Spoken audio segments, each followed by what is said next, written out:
New Mexico continues to deal with a healthcare crisis in part due to a physician shortage. And tonight in a Target 7 investigation, we learn how big of a problem we have and whether new legislation will fix it. Here's Corey Howard.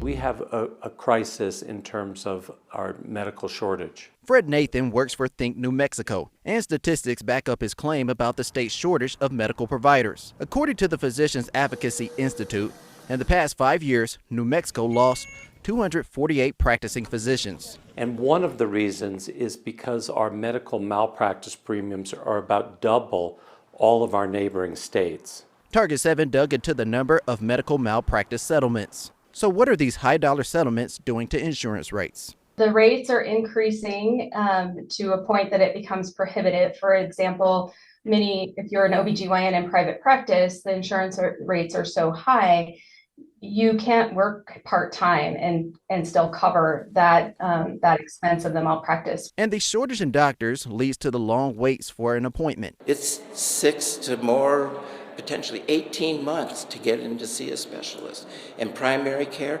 no one almost ever gets into primary care. Martin Hickey is a state senator and a physician.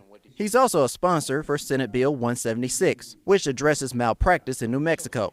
The bill aims to limit attorney fees and malpractice claims. According to the bill, 25% of punitive damages will go to the plaintiff and their lawyer, while the other 75% will go to the state and be invested into a patient safety improvement fund. What this bill does is try to minimize the incentive on the part of the trial lawyers. Camilla Starace doesn't believe that the limits should change. Instead, she wants to see laws that address how many patients medical providers can see in a day. She won a malpractice lawsuit in 2010 after complaining about a bump on her forehead. That bump turned out to be a cancerous tumor. So how long did you have to wait to get that CT in months, right? Eight. You had to wait 8 months to get a CT. Yes. A form of negligence that almost cost Starace her life. I could have died because one doctor wasn't following the standard of care and prescribing me the test I needed.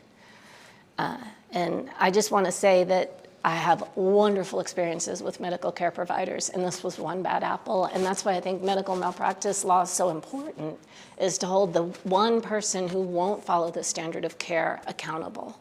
There are bills that are addressing how many patients nurses and other health providers would be able to see in a day.